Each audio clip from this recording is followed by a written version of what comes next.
I keep a Facebook page so you can tell who's performing when and when the broadcasts will be. So keep that in mind. Let's see, what else can I tell you? So we do 3 songs or 15 minutes, whichever comes first, original material. And I encourage you to talk about your song if you are so inclined, either before you play it or after. Things like how it came to be written or what you were working on, the lyrics, melody, whatever, or why you chose to play it tonight, anything along those lines.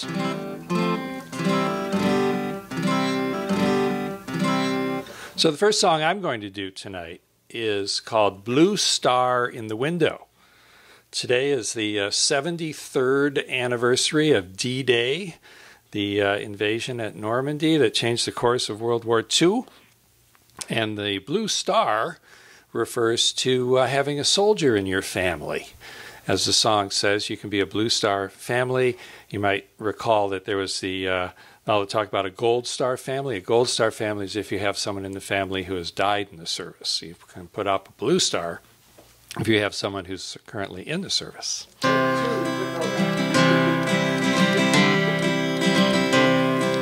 A blue star in your window in 1944 was how you showed the neighbors you've a boy out in the war. On a Detroit street, one blue star was framed with embroidery. John and Lucy telling everyone their soldier was a she. Their blue star was a sergeant in the Woman's Army Corps, just a gal playing softball a few short years before. Those women trained in barracks and in mud, all volunteers, and when she left for the Pacific, her proud father was in tears. She worked for the Brisbane general who directed air attacks. MacArthur never spoke to her, but he claimed he loved his wax. Through Corregidor in the Philippines, her unit island hopped, and she was not discharged until the 2 big bombs had dropped. The blue star in the window, the one with lace around, was there so many months till she came home, and they took it down. And then quietly, she returned to civilian life. And in a couple of years, she became a good man's wife.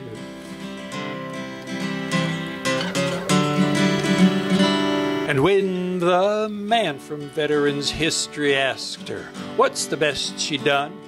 She didn't hesitate when she said, why, it's my 3 sons. But being in the wax, she said, it took a little nerve, but the Army needed us, and we gals were glad to serve. It's many decades later, she still loves her man, and her grandkids love her stories about all that a woman can. And she's a fan of Tiger baseball. She follows politics, generous and gentle, and her uniform still fits. The blue star in the window was embroidered all around for Estelle, who was a soldier so far from her hometown. In cadences and combat boots, her leadership did shine from Fort Wayne in 41 till the job was done in 45. You see, a blue star in your window in 1944 was how you showed the neighbors you've a boy out in the war. On a Detroit street, one blue star was framed with embroidery. John and Lucy telling everyone their soldier was a she. My grandparents telling everyone their soldier was a WAC.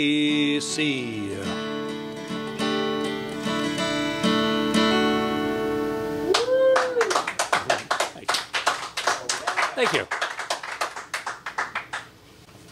So was that soldier your mom then? That soldier would be my mom. Awesome. I forgot to say that not only were soldiers, having rank and all that other sort of thing, she was a tech sergeant. She had battle campaign decorations and theater ribbons for New Guinea, the Philippines, and Luzon. Citations for the Asiatic Pacific Theater, 3 bronze battle stars, the Philippine Liberation Ribbon with 1 bronze star, 2 overseas service bars, and a Good Conduct Medal.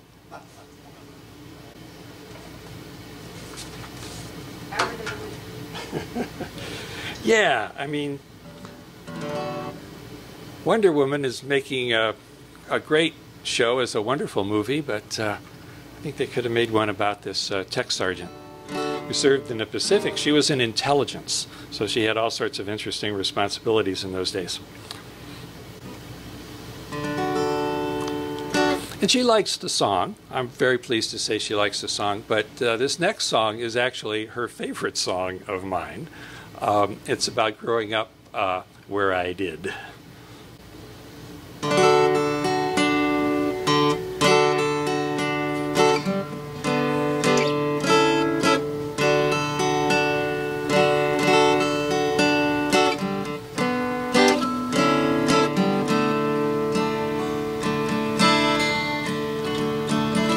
Baseball cards were a nickel a pack. Twinkies were my after-school snack. Jokes were funny in Cracker Jack when I lived on Michigan Ave. I hung out at the library stacks at the overpass, put pennies on the tracks. Dad worked under the 8 smokestacks when I lived on Michigan Ave. And oh, the times I'd have, good times I'd have, the times I'd have on Michigan Ave.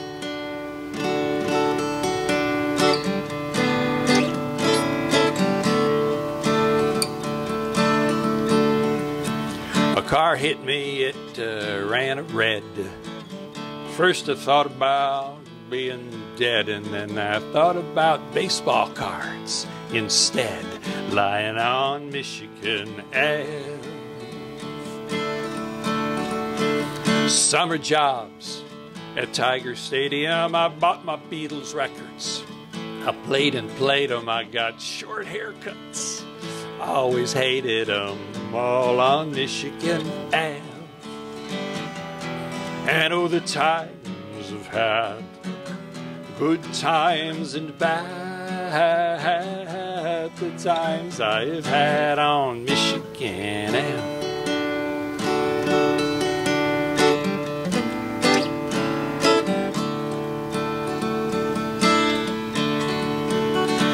I bought a lot of baseball cards there. I got my first real guitar there. Played my songs at a neighborhood bar right there on Michigan Ave. And I hitched out west. In 50 hours I bombed in Europe. So the Eiffel Tower outside the Louvre with the flowers, I thought about Michigan Ave. See, on Michigan Ave, they said 2,000 would-be cars that fly, and luxury and blue-collar people writing poetry, all on Michigan Ave.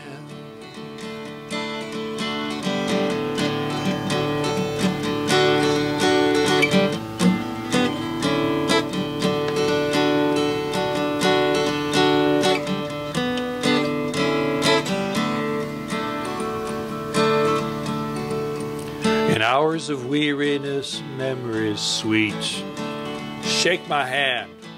The guy you meet has just stepped in from off the street. The street is Michigan Ave. And oh, the times I'd have, good times I'd have, the times I'd have on Michigan Ave. Right on Michigan Michigan Ave. Right on, Michigan.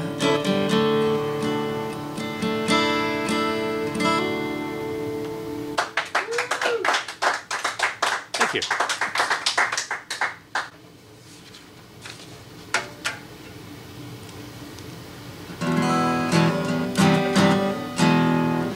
Well, continue in this autobiographical vein. I'm not a city boy anymore.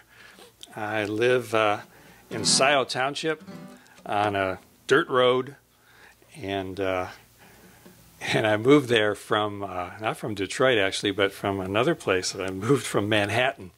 When I moved from New York City to Sideroad Township, it was quite the shock. Everything that was green I left growing.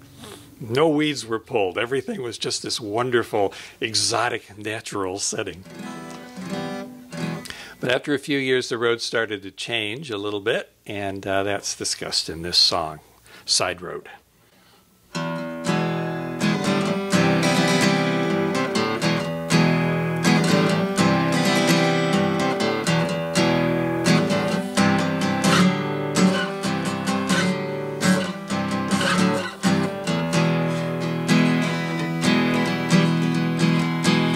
I live on a dusty side road. Got shady passes through the trees, dampened down by rain or nightfall, blowing green at my ease. There's a wandering, watchful feeling, a vagabond in repose. That's how it goes out on my side road.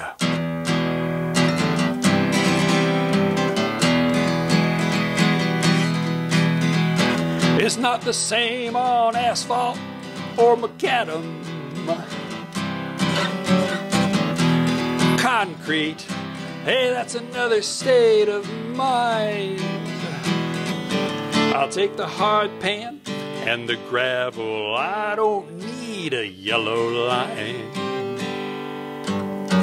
The county crew will oil once a summer, grade the washboard once a blue moon, and then it's ungodly smooth out on my side road.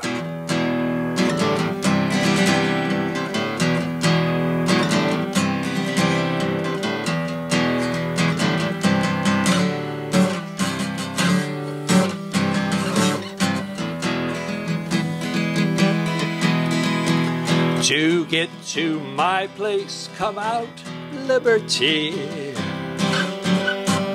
Slow down when you see room to roam. And when I leave those peaceful places, dusty side roads call me home. There's a graceful spreading twilight, stars pan through like gold. And now the night wind's cold out on my side road.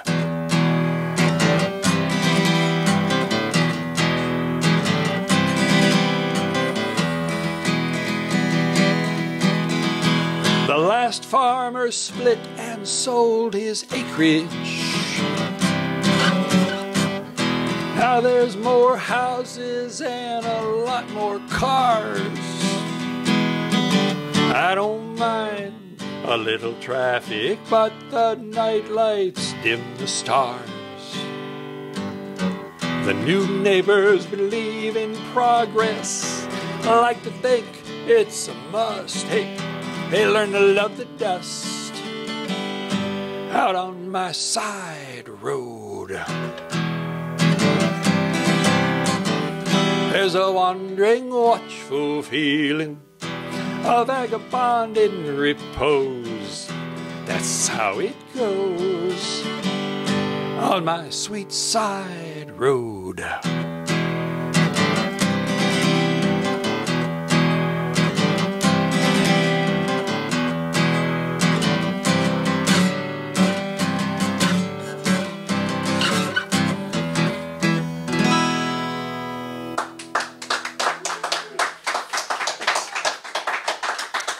Okay, thank you. Appreciate it. Thank you very much.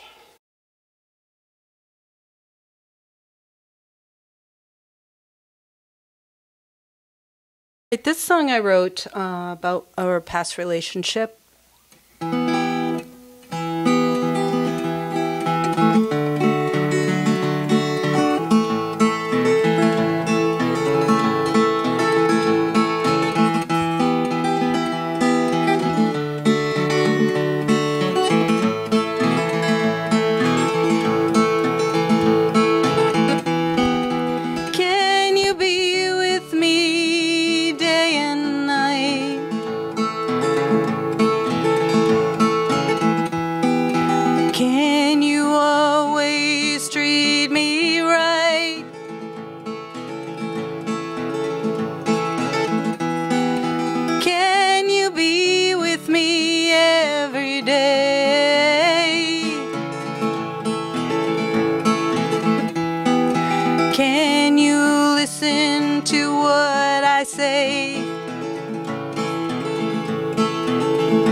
If you can say yes to all of these things,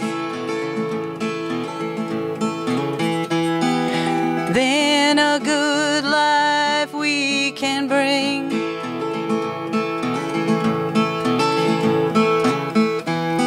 But if you're gonna say no,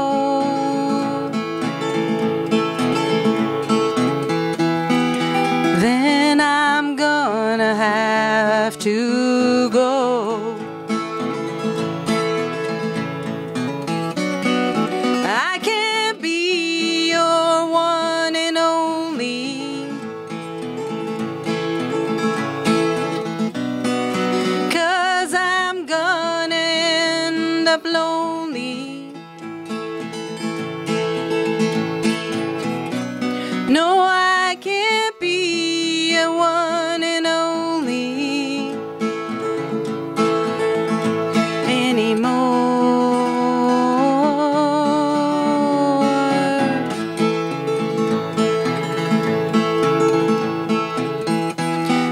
When I look at all the days gone by, you always manage to make me cry.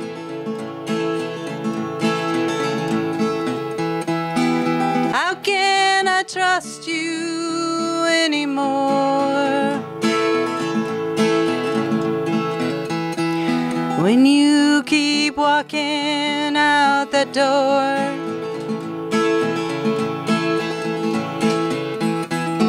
I can't be your one and only, 'cause I'll surely end up lonely. No, I can't be your one and only anymore.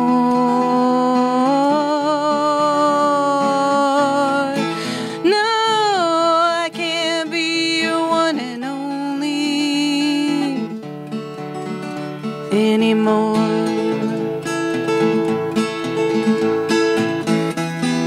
Will you stay with me through thick and thin? Will our normal life ever begin? Our life together is a roller coaster ride, because I never know what you're thinking inside. No, I can't be your one and only, 'cause I'm gonna for sure end up lonely. I can't be your one and only anymore. No, no, I can't be your one and only anymore.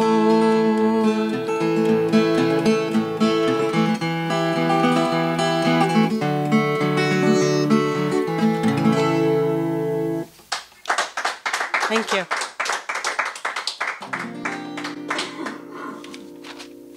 All right, this song is it's just about I guess I was in a relationship writing mode a couple weeks ago, but this is called It Was a Lifetime Ago.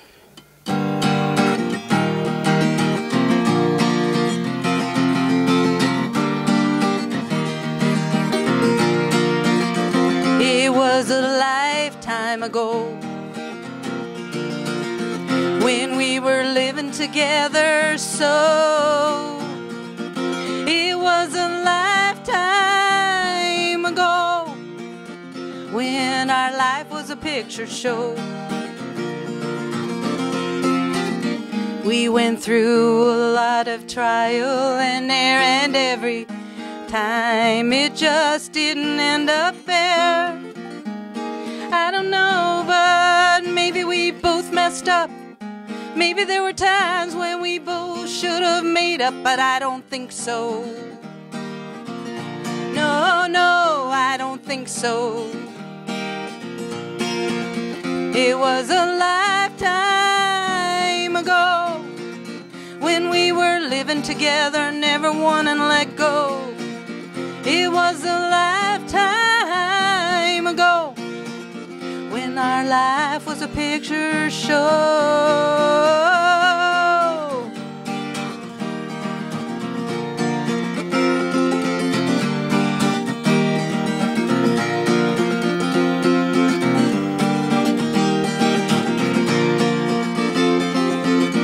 When I rode down the road in my car, you didn't even roll down your window and look very far.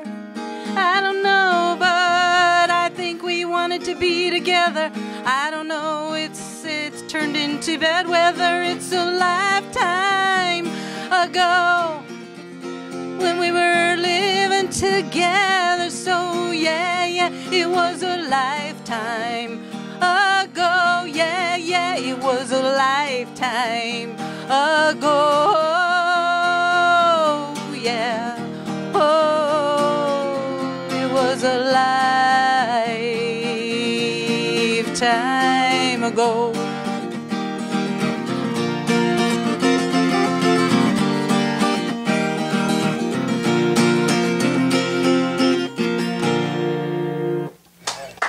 All right, thank you.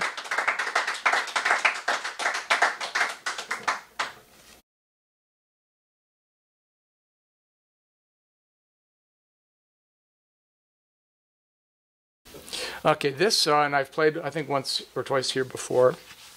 I've played around with it to hopefully improve it. And it started out as kind of just a rhyming exercise, just something to work on rhyming and chord structure and so forth. But then it took a deep dive into kind of a little psychological thing, the introspective singer-songwriter bag that, in general, I kind of detest. But it's about self-awareness. It's called the shock of recognition.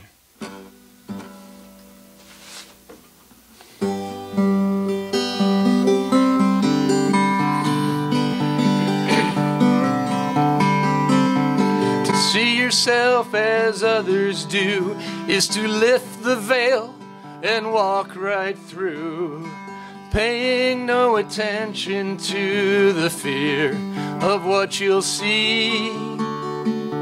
It's diving in a deeper pool, emerging a less shallow fool. Your senses you no longer rule, as you have been set free by the shock of recognition, feeling like a premonition, defying inquisition. It will startle and surprise, but it's just the next rendition of eroded erudition. that by its definition your heart will recognize. Your darkness hides a secret place, though others know it by your face. To seek it is a lonely race against the time and tide. You drag your feet and hesitate, not ready yet to feel the weight. But crashing through sleep's silent gate, you find that you can't hide from the shock of recognition that feels just like sedition. It removes the last partition, and then you recognize that you're in no condition to carry on that mission. Despite this new permission, you're in for a surprise. It's such a blow to finally know your dark and secret heart. And from this vantage sorely gained, you're ready to take part in the shock of recognition of your true disposition. And against your own volition, you know yourself at last. You're through with the audition, and with renewed ambition, you release the superstition that kept you tethered to the past. To see yourself as others do is to lift the veil and walk right through, paying no attention to the fear of what you'll see. Thanks very much.